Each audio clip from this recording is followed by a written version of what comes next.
Morning. ગઈકાલે આપણે 12મા ધોરણમાં સંસ્કૃતમાં વિવાહ સંસ્કાર ગદ્ય વિશે થોડી ચર્ચા કરી. તેનો અનુવાદ જોયો, તેના અર્થ પણ સમજ્યા. તો છેલ્લે આપણે જોયું, ત્યાં સુધી આપણે જોયું કે વિવાહ સંસ્કારના પ્રસંગમાં વધુ અને વર યજ્ઞના અગ્નિની ચોમેર 4 વાર ફરે છે. આ ક્રિયા સંસારમાં પ્રદક્ષિણા એવા નામથી પ્રસિદ્ધ અથવા તો પ્રખ્યાત છે. ત્યાં સુધી આપણે જોયું.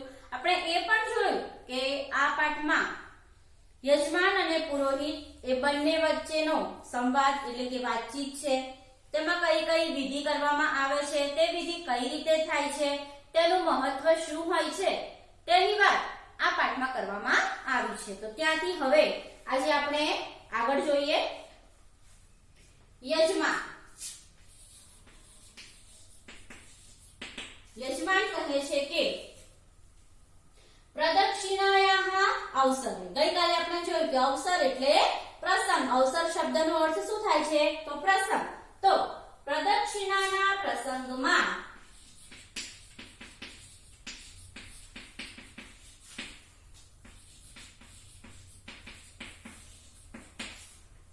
વધુ વરો એટલે વધુ અને વર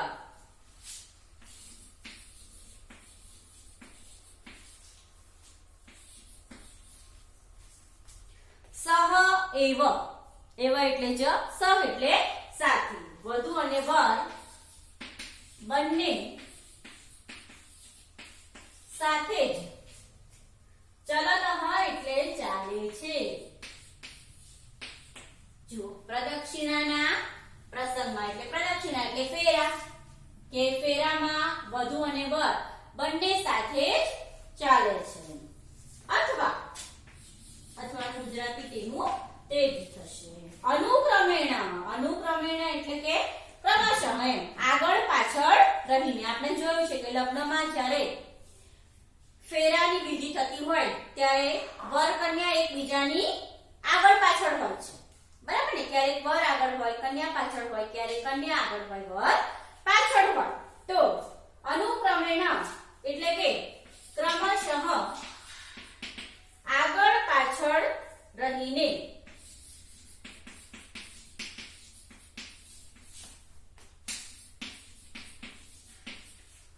ચલતઃ એટલે ચાલે છે. બરાબર? ફરીથી એકવાર જોઈએ. પ્રદક્ષિણાયાઃ અવસરે. પ્રદક્ષિણાના પ્રસંગમાં વધુ વરો વધુ અને વર સહ એવ ચલતઃ બંને સાથે જ ચાલે છે. અથવા અનુક્રમેણ ચલતઃ અથવા ક્રમશઃ આગળ પાછળ રહીને ચાલે છે. ત્યાર પછી પુરોહિત.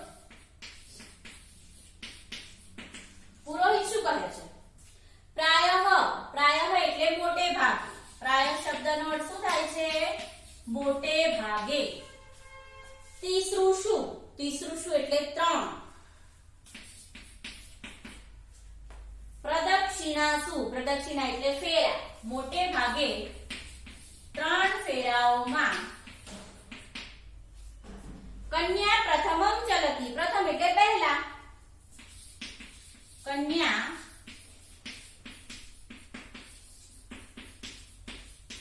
પહેલા ચાલે છે. જુઓ, 4 ફેરા હોય છે, એમાં મોટે ભાગે 3 ફેરાઓમાં કોણ આગળ હોય છે? તો કન્યા. કન્યા વરની પહેલા એટલે કે આગળ ચાલે છે.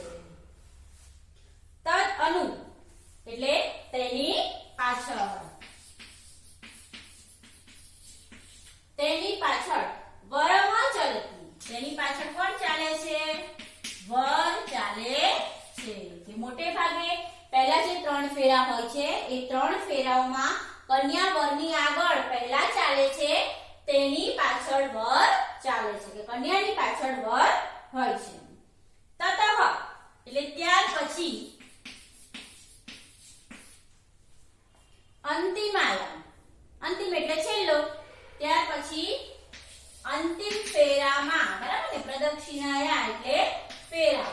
હવે આપણને ખ્યાલ આવી ગયો કે અમુક શબ્દોના અર્થ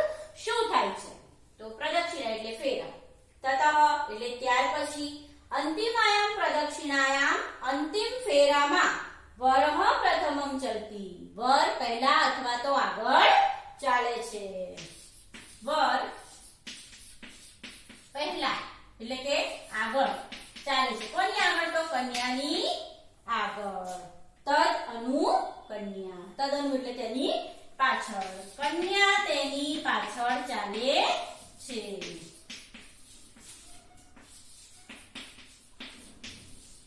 જુઓ ફરીથી આખા વાક્યનું ગુજરાતી કેવી રીતે થશે.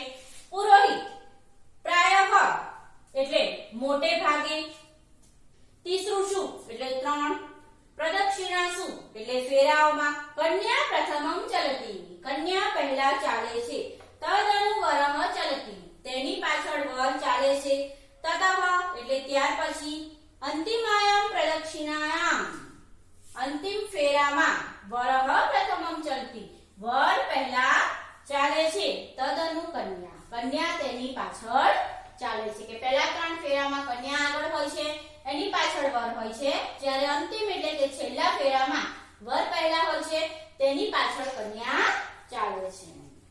યજમાન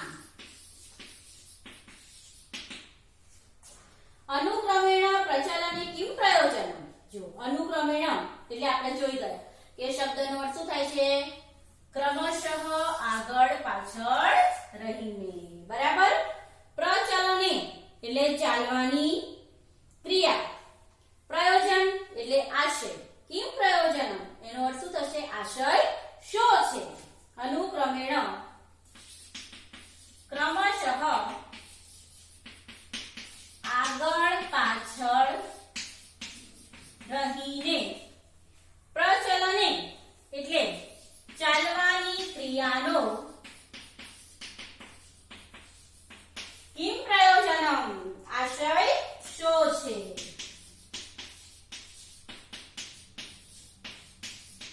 જો ફરીથી એકવાર ભાષાંતર જોઈ લઈએ.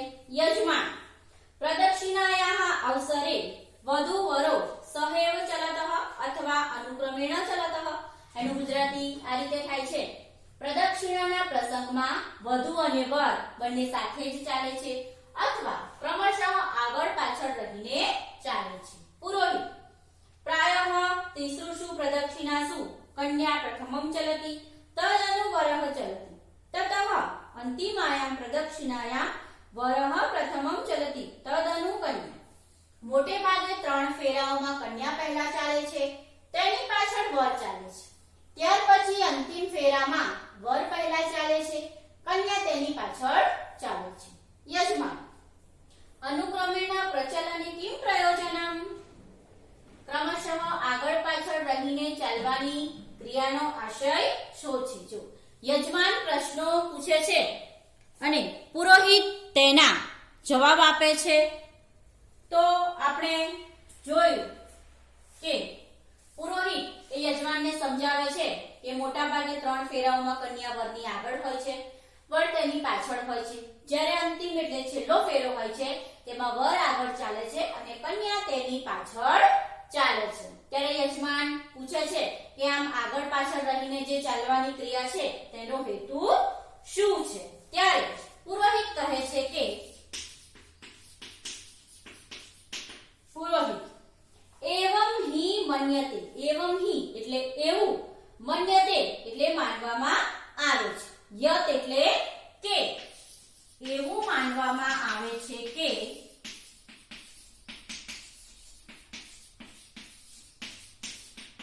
જુઓ ફરીથી એવમ હિ મન્યતે એટલે એવું માનવામાં આવે છે, યત એટલે કે ગૃહસ્થાશ્રમસ્ય એટલે ગૃહસ્થાશ્રમ ના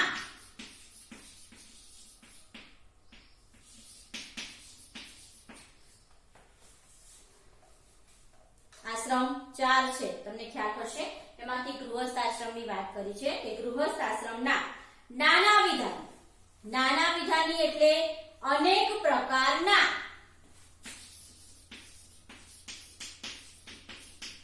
નાના વિધાની શબ્દનો અર્થ શું થશે?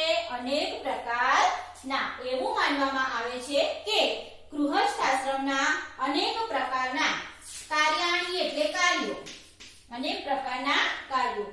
સુશીલાયાઃ જેનો અર્થ થાય છે સદગુણોથી યુક્ત. ફરીથી જોઈએ. સુશીલાયાહ જેનો અર્થ થાય છે સદગુણોથી યુક્ત. સૌજન્યશાલિન્યા એનો અર્થ થાય છે સૌજન્યશીલ.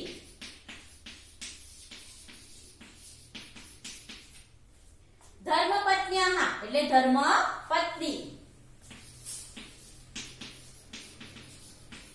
ધર્મપત્નીના. માર્ગદર્શને એટલે માર્ગદર્શનમાં.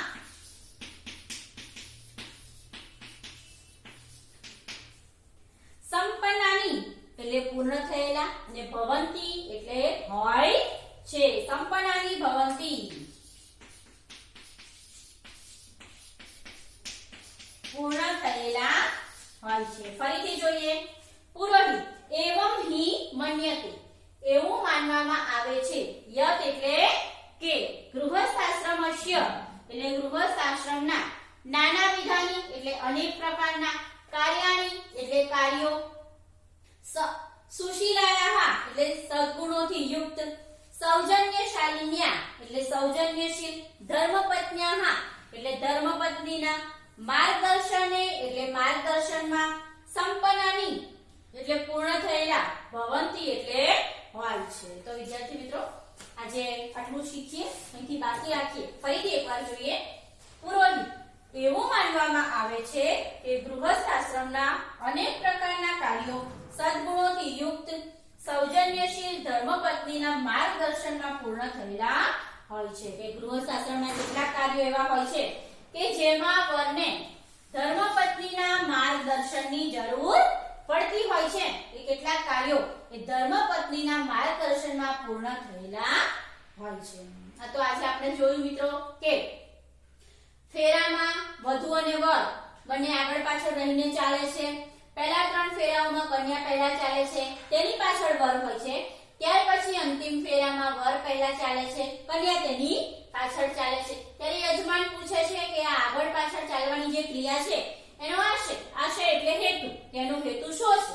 ત્યારે પુરોહિત કહે છે કે એવું માનવામાં આવે છે કે ગૃહસ્થાશ્રમના અનેક પ્રકારના કાર્યો એ સદગુણોથી યુક્ત સૌજન્યશીલ ધર્મપત્નીના માર્ગદર્શનમાં પૂર્ણ થયેલા હોય છે. તો મિત્રો જો વિડિયો તમને ગમે, તમને મારું સમજાવેલું જો સમજમાં આવે તો આ વિડિયોને લાઈક કરો, સબસ્ક્રાઇબ કરો અને આ જે કંઈ ભાષાંતર આજે આપણે શીખ્યા તે પાઠ્યપુસ્તક સાથે રાખી અને તૈયાર કરજો.